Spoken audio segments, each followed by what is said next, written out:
xaaskaada wax loo dhigo maba laha gebigeedba qofka iimaan baa la isku dhaafay sheekh naxariis baa la isku dhaafay dadnimaa la isku dhaafay war ragga Soomaaliyeedu ilaahay idin naxariiste dumarkiina u naxariista bilaa calayk bismillaah assalaamu calaykum waraxmatullaahi wabarakaatu ahlan wasahlan wamarxaba kusoo dhawaada channelka hiba Muhammad أحبابي أدبان إذين سلامي دمانتنا ميل والبوء دونيدا أتكتوكتين خير بضن نمعو برواقو يبرارة إلهي سبحانه وتعالى هنقو إرزاقه بإذن الله كريم إلهي سبحانه وتعالى حسن الخاتمة هنقو إرزاقه إلهي سبحانه وتعالى خاطب ضيضا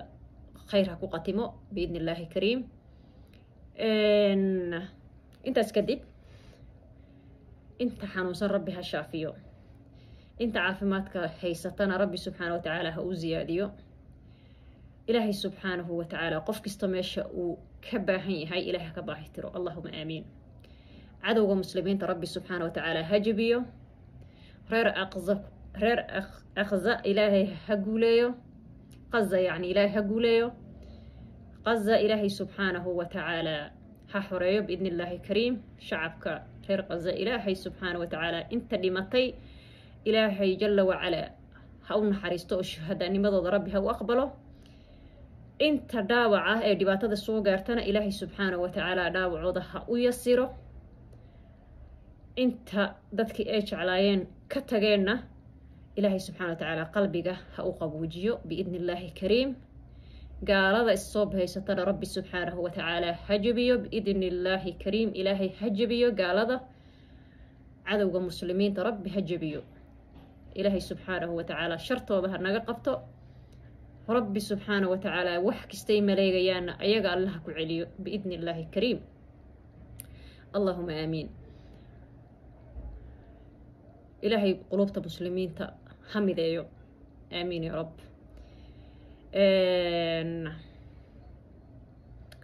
انت اسكدب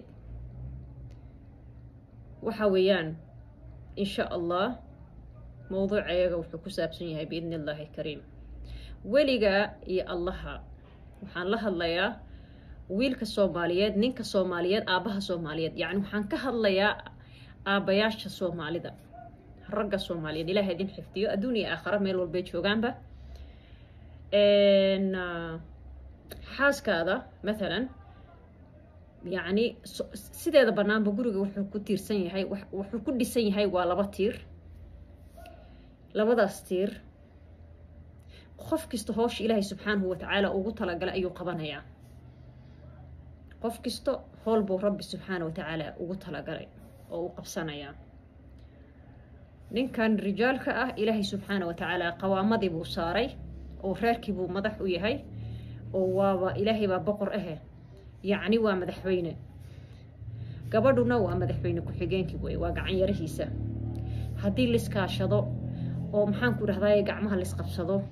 oo maxaan ku rahdaay la isku faraxsanaado oo maxaan ku rahdaay yani qalbiga la isku furo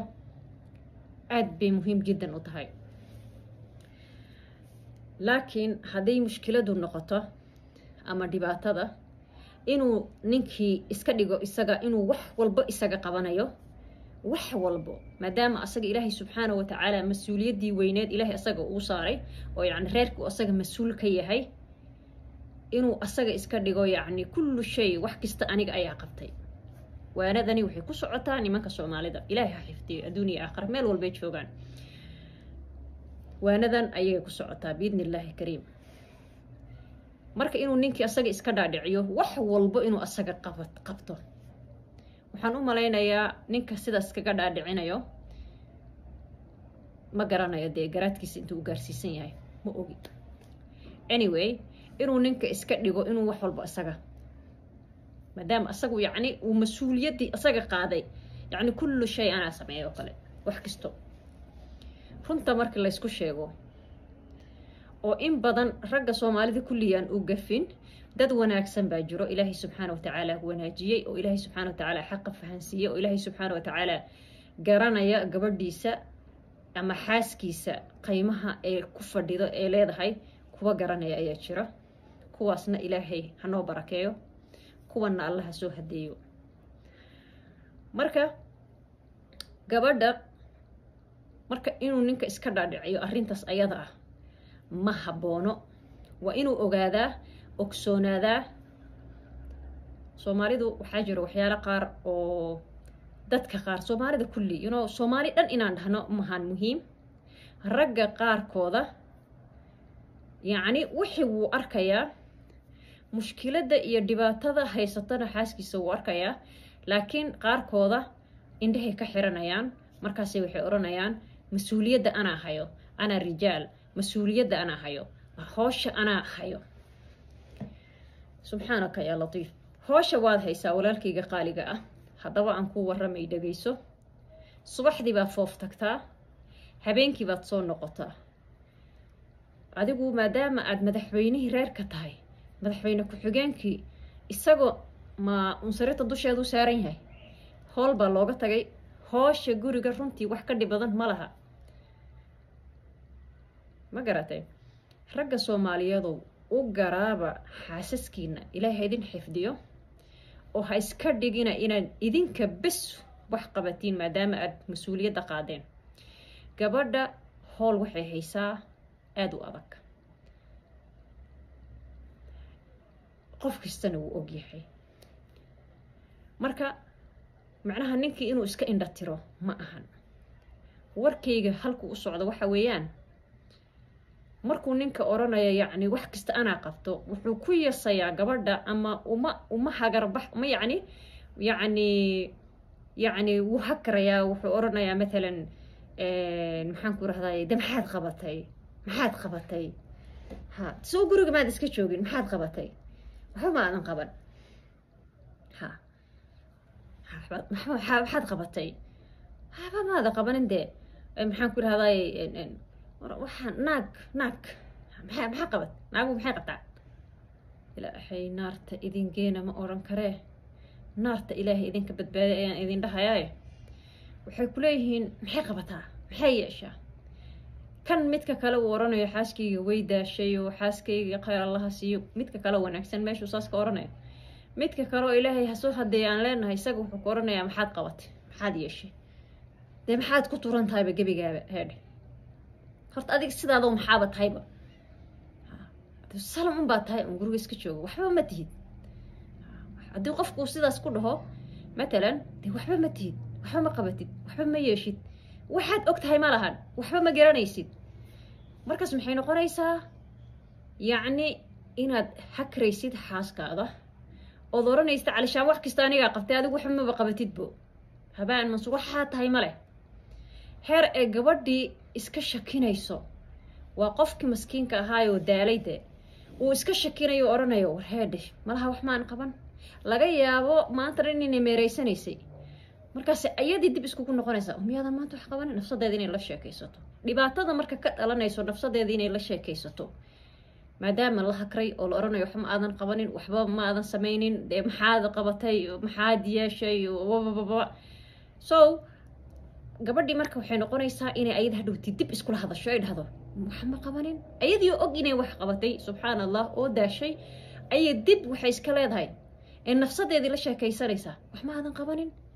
markaas hadhowti gabdhaha Soomaaliyeed dhibaatada ku dhacayso depressionka ku dhacayo maska xanuunka ku dhacayo isla hadalka ku dhacayo maxaan ku rahday xanuunadan maskaxda ku dhacayo maxaa keenaya waa nin Soomaaliyeed lianna qofkii uu qalbi jabinaya niyadu ka dilaya maxaan ku rahday dadnimadeedii buu ku dheelayaabo caqligeedii maskaxdeedii ayadii dhan buu dhulka la gelaya lianna qofka markuu ku dhaho maxaa tahay dee maxaa tahay waanu iska garanaynaa mahan 0.0000 tahay wax ma tiid ايش wax ma tiid صفر ya maxaa tahay caag baa tahay de marka qofku wuu isla sheekaysanaya laana qofkani waa qof dhiig leh oo damiir leh oo waxyaalo badan buu maalinba maalinta ka dambayso iskula sheekaysanaya maalinba maalinta ka dambayso maalinta dambe xanuun buu isku bedelayaa sheekadii xanuun bay noqonaysaa markaas hadda arkaysaa dumar badan oo miidiyaha ka ooynayo saan kida maxaa sababtaas marka keenaya waa gabadhu inta badan way ogsoon tahay ninka inuu yahay udub dhaxaad malda yacni ninka dhan oo reerka mas-uulka ah laakiin isagana waa inuu og yahay gabadhani inay tahay subxaan allah qof qaali ah oo qof la siisan karo uusan jirin hooyadii guriga ay tahay qofka lagu soo hirto ay tahay wax walba kala hagto ay tahay wax walba sameyso ay tahay wax kasta u dulqaadato ay tahay ilmo kala dirto ay tahay everything wax kasta gurigaas laga qabanayo ay tahay dejiso ay tahay maasha allah tabaaraka arraxmaan yaa kala habayso yaa subxaanaka yaa latiif ilaahay hooyooyinkeena ha u naxariisto waxaasoo dhan inay u tahay marka qofka inuu qalbiga iskaga haysto oo waxaasoo dhan uu ogyahay inay tahay oo isaga meel uu ku xirto deenna buu kale uu u furan yahay oo ah waxba ma tihid dhinacana boorso ay u xiran tahay waxbay tahay dee u muuji xaaskaada waxay tahay waa qof wanaagsan yaa waa qof wanaagsan khaasatan qofka markuu inta ubad kuu dhalo xitaa hadduusan kuu dhalin xaaskaada wax loo dhigo maba laha gebigeedba qofka iimaan baa laysku dhaafay sheekh naxariis baa laysku dhaafay dadnimaa laysku dhaafay war ragga soomaaliyeedu ilaahay idin naxariistee dumarkiina u naxariista billah caleyk wallaahi qiso maalin gabar ay iga sheekaysay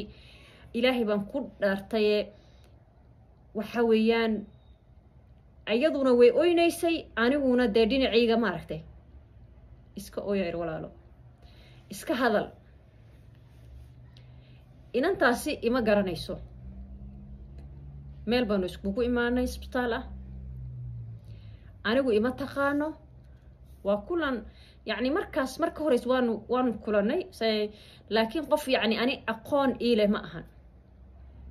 aqoon dhan iima laha subxaan allah laakiin gabadhi maxay samaysay ma garanaysaa salaamu calaykum wacalaykum assalaam waxa ku xigay maad garan waxaa ku xigay stoorigeeda iyada haysatay dhibaatadii maskaxeeda ay ku haysatay oo dhan inay aniga ii dhiibto sidan waaye kidaa waaye sidan waaye saan waaye waa xaas waa gabar yacni waa gabar nin qabo oo ninkeedii ka sheeganayso dhibaato badan haddee oo hadda waxay tiri guri buuxaan ahay subxaan allah qof hadda markaas hataa ma ahan maarag waa maasha allah tabaaraka araxmaan heer waxaan gaaray bay tiri inuu joogo iyo inuusan joogin hataa aana dareeminay tiri go-aanka aan qaata keliya yacni meesha ugu dambeysay yani wixii ay iyadaas isaga ay ka filanaysay iyo wixii ay markaas ka aragtay iyo siduu ku noqday ma garanaysaa oo xitaa iyadoo maxaan ku rahdaa yacni stoorigeeda ya anigu ima aysan idmin inaan one by one u sheego laakiin waxaan ku keenay sheekadan waxay tahay gabadhaas adi imagine qofaadan aqoon in isku lahayn miyaad u warrami kartaa waxaad dareemi kartaa qofkaas hadlayo inay wax ka dhex gubayo uu ceshan la yahay